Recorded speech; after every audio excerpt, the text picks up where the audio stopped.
Syafaqah alal khalqi kullihim, punya empati, punya kasih sayang ke semua makhluk.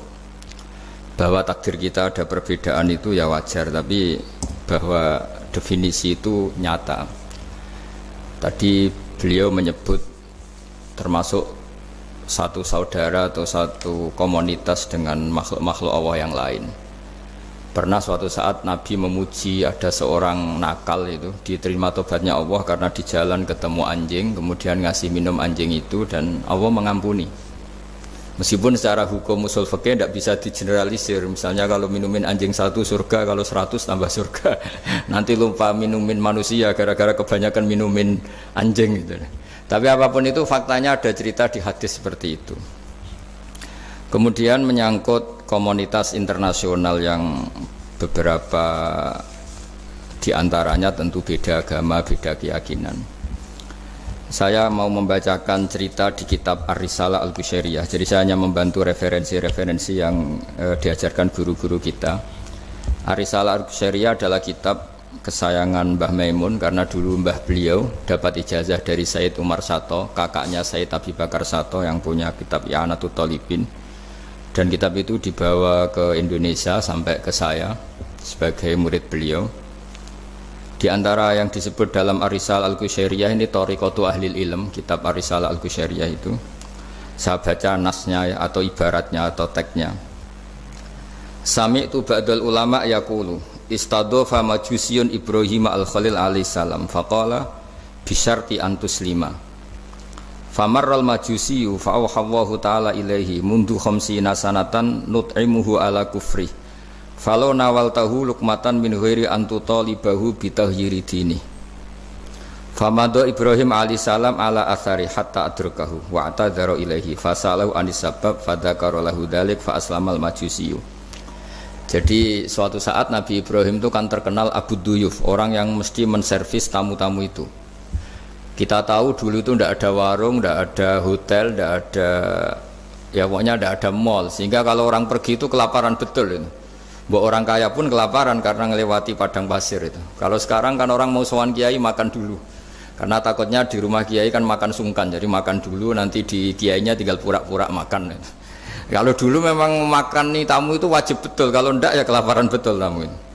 Sehingga cerita suatu saat di antara tamu itu berakidah, berfaham majusi atau beragama majusi lah gampangannya itu. Terus Nabi Ibrahim nggak mau, saya mau ngasih makan syaratnya Anda harus Islam gitu.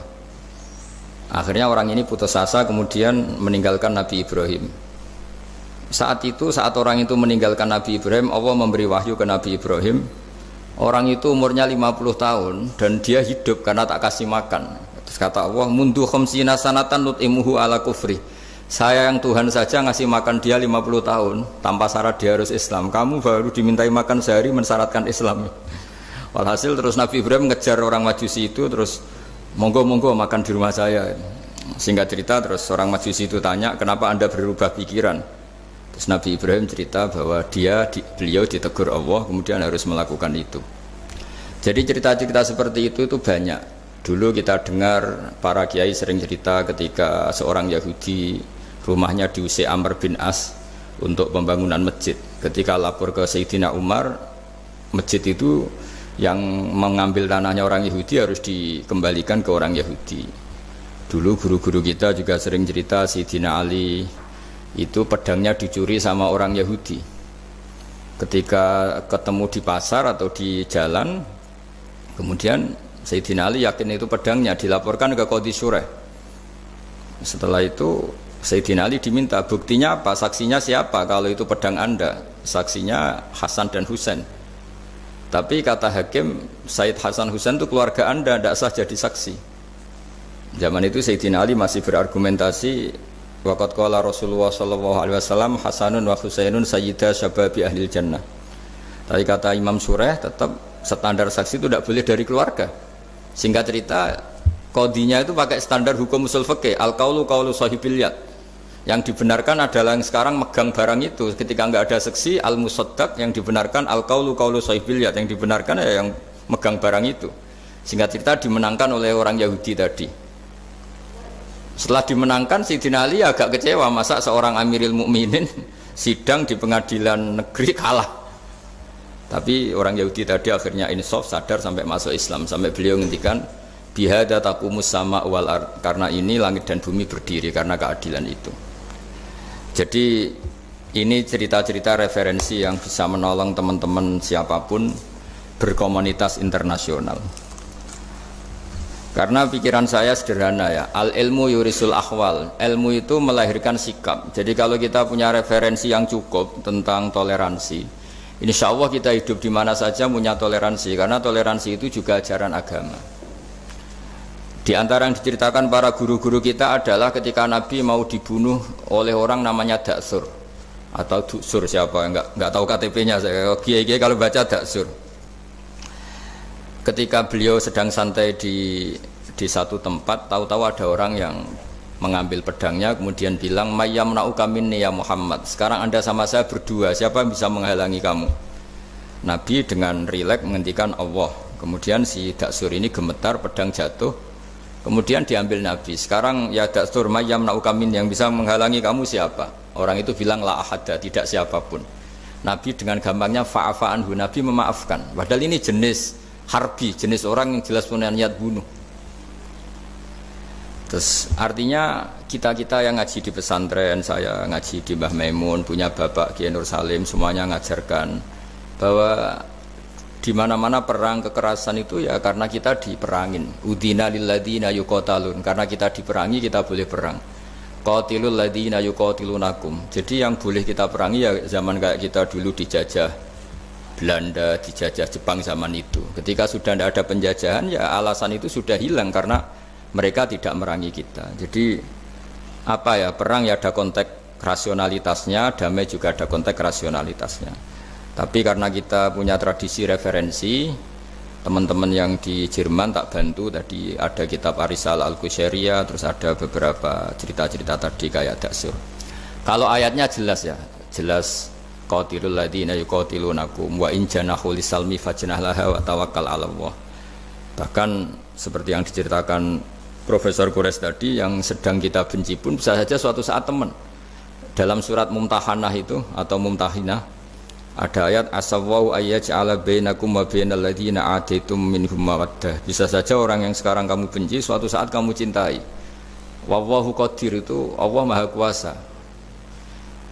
Dan tadi saya menambahkan yang dikatakan Profesor Quraisy tentang belajar. Dulu Nabi itu enggak puasa Asyura. Tapi ketika datang ke Medina, orang-orang Yahudi itu puasa Asyura. Coba tanyakan ke mereka, kenapa puasa tanggal 10? Terus mereka menjawab, yaumun najjawahu fi Musa, itu hari yang Allah menyelamatkan Nabi Musa. Terus fa'amara bisyami, kemudian Nabi menyuruh sahabat puasa. Artinya dulu itu segampang itu hidup, itu sesuatu yang baik, apa ya sudah ditiru. Meskipun kita tahu Nabi itu tentu mustaqil bil istihad, Nabi itu orang yang mandiri. Tapi memberi percontohan kita betapa gampangnya kita seperti itu. Dulu ada seorang Yahudiyah meminta sama Sayyidah Aisyah dan dikasih. Ketika dikasih, dia mendoakan semoga kamu Aisyah selamat dari siksa kubur. Zaman itu Sayyidah Aisyah itu belum tahu tentang siksa kubur, sehingga beliau engkar, enggak percaya. Tapi setelah Rasulullah datang dan diceritanin Nabi, oh iya siksa kubur itu ada. Dan semenjak itu Nabi selalu isti'adah, minta perlindungan dari siksa kubur. Jadi dulu di komunitas-komunitas beda agama, sesuatu yang benar ya dibenarkan. Makanya kaidah umum dalam interaksi antar agama itu la tusaddiquhum wa la tukadzibuhum, ya kamu jangan bilang iya, jangan-jangan enggak, ya jangan bilang tidak, jangan-jangan iya. Jadi aturan ilmunya jelas, la tusaddiquhum wa la tukadzibuhum. Ya artinya sesuai referensi ilmu lah, kira-kira begitu. Terus yang terakhir, ini saya mohon maaf sama komunitas di Jerman karena saya ini pura-puranya aja sibuk. Karena saya kira ini seberapa jam lagi saya ngajar ini. Nanti kalau saya tidak ngajar di sini yang ngundang agak-agak dosa, jadi supaya sama-sama tidak dosa ini saya ya nuruti jenengan. Tapi ya karena saya ngajar ini juga yang datang orang macam-macam, ada yang Kalimantan, Sumatera mau ngaji di sini. Ini seberapa jam lagi saya ngaji Sahih Muslim.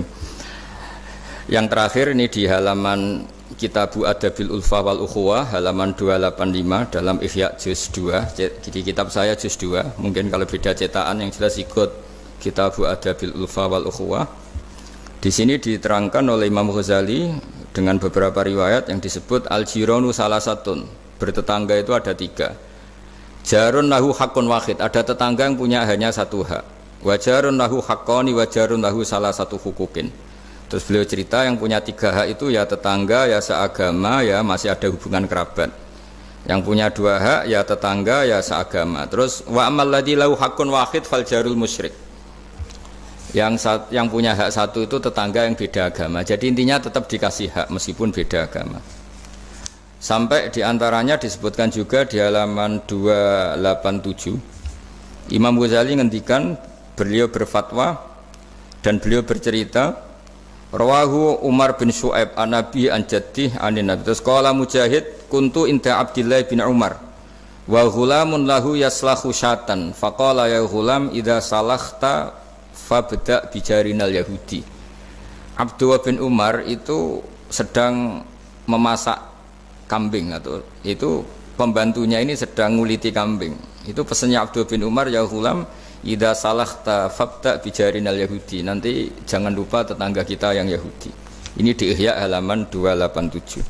Hanya cerita kebaikan. Jadi cerita-cerita perang itu ya karena kita diperangin, tapi ya kalau kita dibaikin ya baik, itu ajaran Islam. Hatta qala dzalika miraron. Faqala lahu lima taqulu hadza. Ini pembantunya juga enggak langsung menerima. Kenapa? Saking enggak mau nerimanya diulang-ulang lagi oleh Abdullah bin Umar. Faqala inna Rasulullah sallallahu alaihi wasallam lam yazal yusina bil jar hatta khashina annahu sayuwarrithu. Kenapa engkau melakukan itu ya Abdullah bin Umar? Terus beliau menjawab, Rasulullah itu selalu berpesan untuk berbuat baik sama tetangga.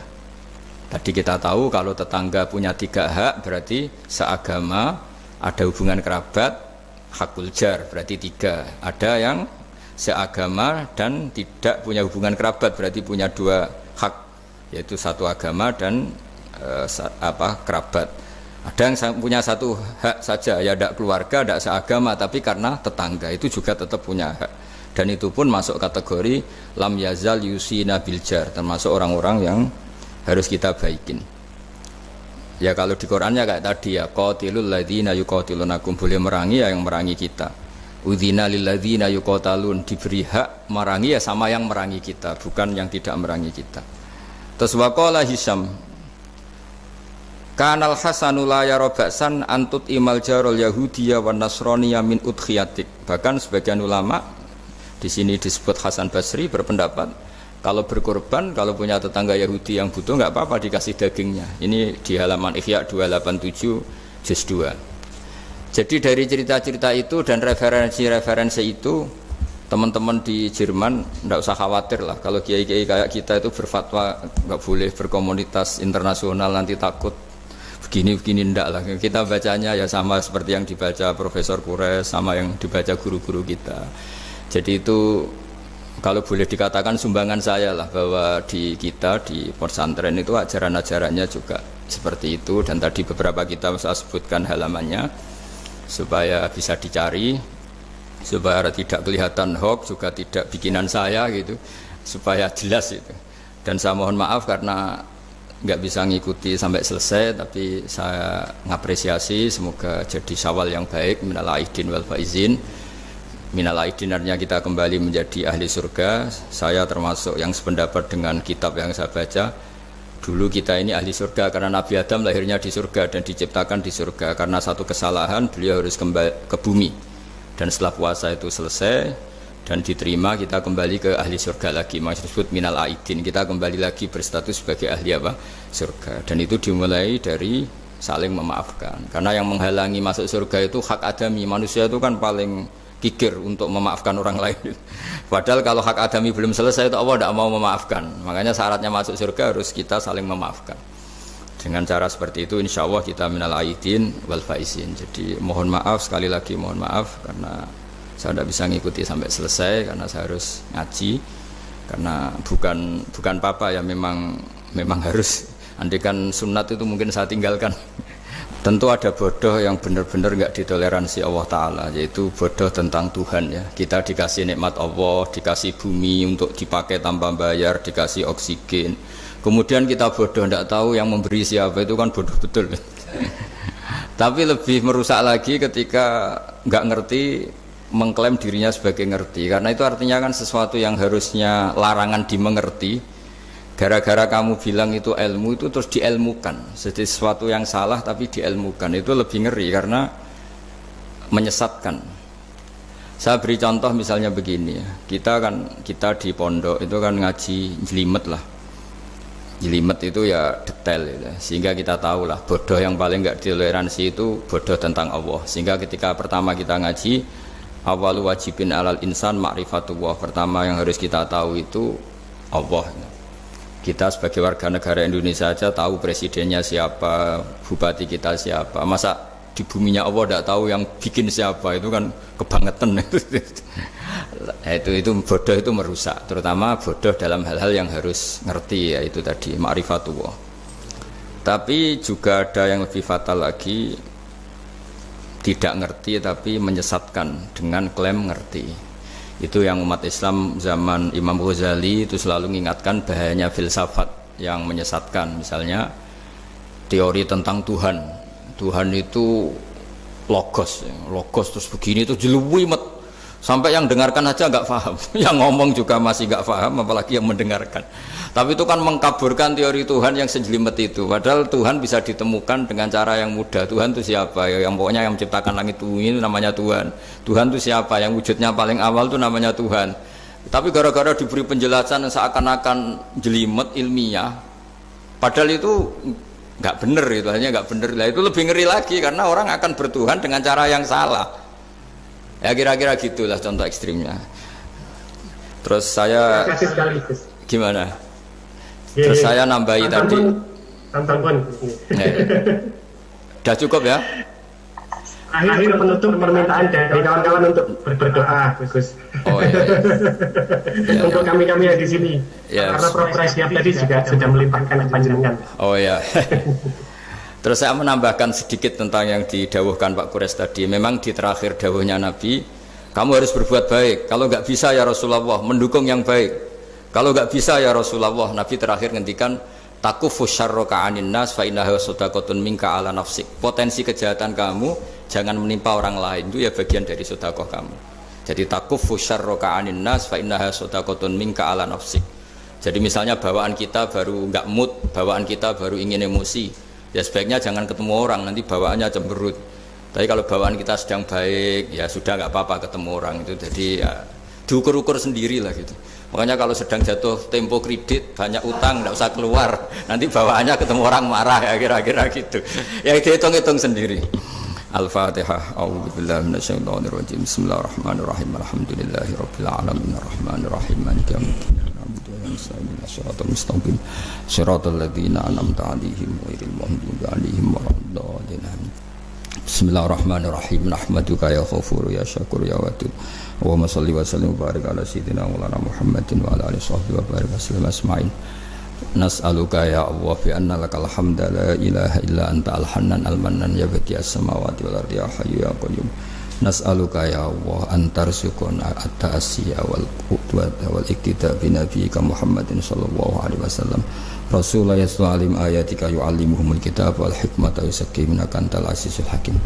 Wa nas'aluka ya Allah antas'ala himmatana fi hadhihi dar ila kalimatikal ulya wasujuda laka warruku'a laka hatta nakuna ibadan laka ma'ari ayatin minka wa hifdin minka ya wa ir'ana fi aini riayatik wa hfatna bi hifdik nama kunna ya wa fi ardika wa fi mulkika ya wa faj'alna aminin mutmainin alladzina la khaufun 'alaihim wa lahum yahzanun warzuqna al-busyra fid dunya wal akhirah urzuqna ya wa at-tawadduda wat tahaba ya wa sing yakunu dzalika sababan ya wa li ilahi kalimatika al-ulya wa khidmati dinika ya wa 'alal mahajjatil bayda lailuha kana hariha ya aqimna 'ala dzalika wa 'inna 'ala dzikrika wa syukrika wa husni ibadatik rabbana atina fid dunya hasanah fil akhirati hasanah wa qina adzabannar. Sallallahu ala sayyidina Muhammad wa baraka sallam subhana rabbika rabbil izzati amma yasifun salamun alal mursalin walhamdulillahi rabbil alamin. Bismillahirrahmanirrahim. Ar-Rahmanir-Rahim maliki yaumiddin iyyaka nasta'inu was-siratal mustaqim siratal ladzina an'amta 'alaihim ghairil maghdubi 'alaihim waladdallin.